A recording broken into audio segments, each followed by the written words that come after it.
Hello and I welcome you all to my channel. इस video में हम बात करेंगे तीन सबसे इम्पोर्टेंट न्यूज़ के बारे में। तो हमारी पहली न्यूज़ है, need strategic reserve of coal and gas, it has been said by our power secretary Alok Kumar. देखिए, मैंने एक वीडियो तो ऑलरेडी बना रखी है कोल क्राइसिस के ऊपर, आप चाहे तो प्लेलिस्ट में जाके देख सकते हैं। मैं आपको ब्रीफ में बता देता हूँ क्या हो रहा है। पावर का क्राइसिस हो रहा है क्योंकि हमारी कोल प्रोडक्शन रुक सी गई है। हमारी जो डिमांड है वो ज़्यादा है और सप्लाई कम है, इधर हम इंपोर्ट भी नहीं कर पा रहे हैं और प्रोड्यूस भी नहीं कर पा रहे हैं। तो उसके रिगार्डिंग हमारे जो पावर सेक्रेटरी इन्होंने दो सजेशन दिए हैं। पहला सजेशन तो ये है, हाइड्रो पावर आउटपुट, यानी कि वो पावर आउटपुट यानी कि वो हमारा पावर प्रोडक्शन जो कि हम डैम से या फिर टाइडल एनर्जी से प्रोड्यूस करते हैं, उसको हम और ज़्यादा बढ़ाएं। हमें पता है मानसून में सबसे ज़्यादा हमारे यहाँ बारिश हुई है, कहीं कहीं पे तो बाढ़ भी आ गई है। तो और डैम जो है हमारे वो ओवरफ्लो कर रहे हैं, तो उसको यूटिलाइज करें और हमारा पावर प्रोडक्शन है और ज़्यादा बढ़ाएं ताकि हम क्राइसिस को मेंटेन कर पाएं। दूसरा इन्होंने सजेशन दिया है कि कोल और गैस, इसके हम क्या बनाएं, रिजर्व बनाएं। पावर प्रोडक्शन के लिए हम पेट्रोलियम का तो रिजर्व बनाते हैं, ठीक है। अगर हमारे देश में कभी प्रॉब्लम आ जाए, कभी कोई गल्फ कंट्री है वो अगर पेट्रोलियम प्रोडक्ट सप्लाई करना बंद कर दे, उसके लिए हमारे पास रिजर्व हैं। पर कोल और गैस के एज सच हमारे पास रिजर्व नहीं है। अभी हाल में ही ऐसा हुआ है कि रशिया ने स्टॉप कर दिया अपना gas export to the European countries. उन एक नॉर्ड टू स्ट्रीम है, उसके रिलेटेड में आप कमेंट में कहिएगा तो मैं एक अलग से वीडियो बना दूंगा उसके रिगार्डिंग। तो रशिया ने भी इसको गैस की सप्लाई को रोक दिया है।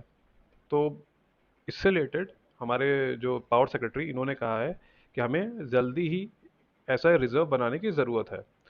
और क्रिसिल जो कि एक क्रेडिट एजेंसी, इन्होंने क्या कहा है कि इंडिया के पास सिर्फ 3 से 4 दिन का ही रिजर्व पड़ा है, जो कि अर्लियर होता था 15 से 18 दिन का रिजर्व पहले होता था, लेकिन अभी हमारे पास नहीं है। अच्छा, मैं ये भी बता दूं आपको कि India is the second largest coal importer in the world, यानी कि हम दूसरे सबसे बड़े कोयले के आयातक हैं पूरे वर्ल्ड में। और हमारे पास चौथा सबसे बड़ा कोल का रिजर्व है, यानी कि अगर कोल का रिजर्व की बात करें तो हम पूरे वर्ल्ड में चौथे नंबर पे आते हैं। पहले नंबर पे ऑफ कोर्स ऑस्ट्रेलिया है। अच्छा, अपनी दूसरी न्यूज़ के बारे में बात करें तो Trump to launch a new social media form called Truth Social. देखिए, हुआ ये था कि just before the presidential election of USA के जस्ट इलेक्शन के पहले जब ये हो गया था कि हाँ डोनाल्ड ट्रंप हार जाएंगे, और डोनाल्ड ट्रंप ने ये भी एक एक्यूजिशन लगाया था जो बाइडन पे कि इलेक्शन में धांधली हुई है। तो उससे रिलेटेड उनके कुछ सपोर्टर्स कैपिटल हिल में घुस गए, सरकारी दस्तावेजों के साथ छेड़छाड़ किया, चीज़ों को तोड़ा, जिसको देखते हुए डोनाल्ड ट्रंप पे ये एक्यूजिशन हुआ कि इन्होंने राइट को इंस्टिगेट किया, इन्होंने राइट को बढ़ाया है।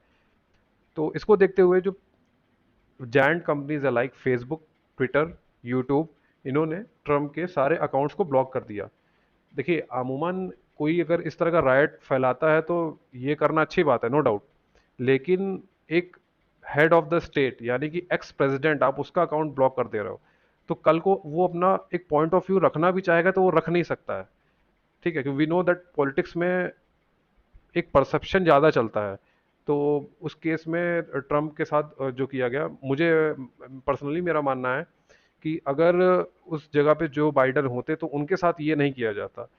क्योंकि हमें पता है ट्रम्प के अगेंस्ट पूरी मीडिया एक्टिव हो गई थी, और वहीं उसी जगह अगर जो बाइडन होते तो उनके खिलाफ ऐसा कुछ ना, कोई एक्शन ना लिया। तो ट्रंप ने ये भी एक बात कही थी कि will live in a world where the Taliban has a huge presence on Twitter yet your favourite American president has been silenced. यानी कि तालिबान जब से 15 अगस्त से जब से तालिबान ने टेक ओवर किया अफगानिस्तान का, आप देख रहे होंगे कि वो ताली मतलब ट्विटर पे छाया रहता है।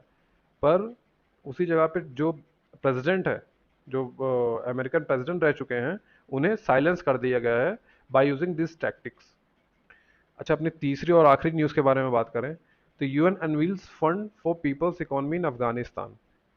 देखिए, अफगानिस्तान 15 अगस्त 2021 को हुआ क्या है, तालिबान ने टेक ओवर कर लिया काबुल का। जो अशरफ गनी की गवर्नमेंट थी उसे वाइप आउट कर दिया, उसे भागना पड़ा। और अमरुल्ला साले को जाना पड़ा पंजशीर में, वो वहाँ से अपनी रेजिस्टेंस स्टार्ट अभी भी जारी रखे हुए हैं। तो उससे रिलेटेड प्रॉब्लम ये हो रही है कि जितने भी सिविलियंस हैं, civilians of Afghanistan, they are suffering. उनके पास खाने को नहीं है, क्योंकि इकोनॉमी 30% तक कॉन्ट्रैक्ट कर चुकी है अकॉर्डिंग टू यूएन। अफगानिस्तान की इकोनॉमी 30% तक कॉन्ट्रैक्ट कर चुकी है। वहाँ पे अभी मैं प्रेजेंट का मैं आर्टिकल्स पढ़ रहा था, तो उसमें मैंने मुझे ये दिखा कि लोग अपने बच्चों को बेच रहे हैं टू गेट फूड। 8 से 9 लोग की मौत हो गई है just because they are not getting food. वो उन्हें खाना नहीं मिल रहा है, इसलिए वो मर जा रहे हैं। मतलब स्टारवेशन हो रहा है अफगानिस्तान में। तो इससे रिलेटेड यूएन का एक फंड है, यूएन ने एक फंड बनाया है जिसमें कि डायरेक्ट ट्रांसफर होगा of cash to the people of Afghanistan, यानी कि जो वहाँ के आम नागरिक होंगे उनको डायरेक्ट कैश दिया जाएगा, जिससे कि वो अपनी आजीविका को चला सकें।